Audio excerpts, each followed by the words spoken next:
91 गेंदों में 233 रन, 25 छक्के, 14 चौके। अभिषेक शर्मा का विनाशक अवतार आलोचकों को बल्ले से दिया सबसे बड़ा जवाब। जी हाँ दोस्तों, कभी कभी क्रिकेट में एक ऐसी पारी देखने को मिलती है जो सिर्फ रिकॉर्ड नहीं बनाती, बल्कि आलोचकों की आवाज भी हमेशा के लिए शांत कर देती है। सोचिए, एक बल्लेबाज जिस पर कुछ दिन पहले तक सवाल उठ रहे थे, जिसे कहा जा रहा था कि उसकी फॉर्म खत्म हो चुकी है, जिसने अंतरराष्ट्रीय क्रिकेट में लगातार 3 मैचों में सिर्फ 1, 8 और 2 रन बनाए, वही खिलाड़ी अचानक मैदान पर उतरता है और ऐसा तूफान खड़ा कर देता है कि गेंदबाजों को समझ ही नहीं आता कि गेंद डालें कहां। 91 गेंद, 233 रन, 15 चौके, 25 गगनचुंबी छक्के और स्ट्राइक रेट 256 से भी ऊपर। जी हाँ, ये कोई वीडियो गेम का स्कोर नहीं, बल्कि भारतीय स्टार बल्लेबाज अभिषेक शर्मा की असली पारी है। Punjab state inter district senior one day tournament में अभिषेक ने ऐसी बल्लेबाजी की जिसने हर क्रिकेट प्रेमी को हैरान कर दिया। लेकिन सवाल ये है कि आखिर कुछ ही दिनों पहले जिम्बाब्वे दौरे पर संघर्ष करने वाला बल्लेबाज अचानक इतना खतरनाक कैसे बन गया? क्या यह सिर्फ घरेलू क्रिकेट का कमजोर अटैक था, या फिर यह पूरी दुनिया के लिए एक बड़ा संदेश है कि अभिषेक शर्मा अब पहले से भी ज्यादा खतरनाक होकर लौट चुके हैं? क्रिकेट में कहा जाता है कि खिलाड़ी का असली जवाब उसके बल्ले से आता है। पिछले कुछ दिनों से अभिषेक शर्मा लगातार आलोचनाओं के घेरे में थे। जिम्बाब्वे दौरे पर उनसे बड़ी पारियों की उम्मीद थी, लेकिन तीनों टी20 मुकाबलों में वह सिर्फ 1, 8 और 2 रन ही बना सके। सोशल मीडिया पर सवाल उठने लगे। कई लोगों ने उनकी तकनीक पर उंगली उठाई, तो कुछ ने कहा कि उनकी आक्रामक बल्लेबाजी अब काम नहीं कर रही। आईसीसी रैंकिंग में गिरावट ने भी उनके आत्मविश्वास पर असर डाला, लेकिन शायद अभिषेक ने तय कर लिया था कि अब जवाब शब्दों से नहीं, बल्ले से दिया जाएगा। और फिर आया 2 अगस्त, जब Punjab state inter district senior one day limited overs tournament में अमृतसर सीनियर टीम का मुकाबला तरन-तारन से हुआ। किसी ने कल्पना भी नहीं की थी कि यह मुकाबला इतिहास की किताबों में दर्ज होने वाला है। मैच शुरू हुआ और अभिषेक शर्मा ने पहली ही गेंदों से अपने इरादे साफ कर दिए। उन्होंने किसी भी गेंदबाज को जमने का मौका नहीं दिया। मैदान के चारों ओर चौकों और छक्कों की ऐसी बरसात शुरू हुई कि विपक्षी टीम पूरी तरह दबाव में आ गई। जहां आमतौर पर बल्लेबाज शतक तक पहुंचने में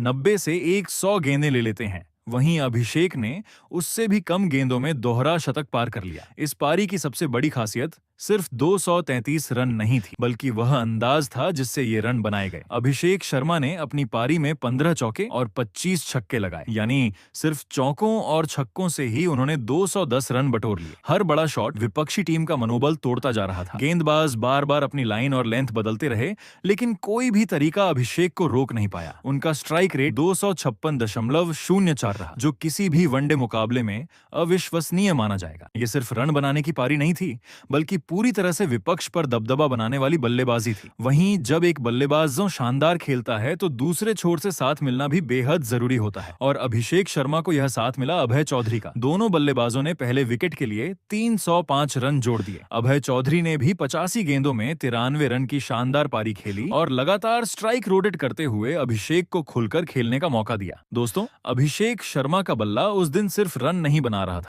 बल्कि हर ओवर के साथ नए नए रिकॉर्ड भी लिख रहा था। जब उन्होंने अपना शतक पूरा किया, तब भी उनके चेहरे पर कोई खास जश्न नहीं था। ऐसा लग रहा था जैसे उनका लक्ष्य सिर्फ शतक नहीं, उससे कहीं बड़ा था। इसके बाद उन्होंने रनों की रफ्तार और तेज कर दी। हर ओवर में 2-2, 3-3 छक्के निकल रहे थे। कुछ ही देर में अभिषेक ने अपना दोहरा शतक भी पूरा कर लिया और आखिरकार 25वें ओवर की चौथी गेंद पर आशीष लॉरेंस ने अभिषेक शर्मा का विकेट हासिल किया, लेकिन तब तक बहुत देर हो चुकी थी। स्कोर बोर्ड पर 91 गेंदों में 233 रन चमक रहे थे। 15 चौके, 25 छक्के और 256 से अधिक का स्ट्राइक रेट, ये आंकड़े किसी भी गेंदबाजी आक्रमण के लिए डर पैदा करने वाले थे। अभिषेक के आउट होने के बाद भी अमृतसर की टीम नहीं रुकी। बाकी बल्लेबाजों ने भी तेजी से रन बनाए। सनराइजर्स हैदराबाद से जुड़े विकेट कीपर बल्लेबाज सलील अरोड़ा ने सिर्फ 18 गेंदों में 29 रन जोड़कर टीम की रफ्तार बरकरार रखी। 50 ओवर पूरे होने तक अमृतसर सीनियर टीम ने 8 विकेट पर 533 रन का विशाल स्कोर खड़ा कर दिया। वनडे क्रिकेट में 500 से ज्यादा का स्कोर अपने आप में बेहद दुर्लभ है, और इसमें सबसे बड़ा योगदान अभिषेक शर्मा की तूफानी पारी का रहा। वहीं अगर हम जिम्बाब्वे दौरे वाले अभिषेक और इस मुकाबले वाले अभिषेक की तुलना करें, तो फर्क साफ दिखाई देता है। जिम्बाब्वे में वह जल्दबाजी में शॉट खेलते नजर आए थे, लेकिन इस मुकाबले में उन्होंने आक्रामकता के साथ बेहतर शॉट चयन भी दिखाया। खराब गेंदों को सीमा रेखा के बाहर भेजा, और अच्छी गेंदों पर भी रन बनाने का तरीका खोज लिया। सितंबर में होने वाले एशियन गेम्स अब ज्यादा दूर नहीं है। भारतीय टीम का चयन भी जल्द होना है। ऐसे समय में 233 रन की यह पारी चयनकर्ताओं के लिए भी एक मजबूत संदेश है। अगर कोई खिलाड़ी खराब दौर से निकलकर इतनी बड़ी पारी खेल सकता है तो यह बताता है कि उसमें वापसी करने की क्षमता कितनी ज्यादा है। अब सभी की नजर इस बात पर होगी कि क्या अभिषेक शर्मा इस फॉर्म को आगे भी जारी रख पाएंगे या फिर यह सिर्फ एक यादगार पारी बनकर रह जाएगी।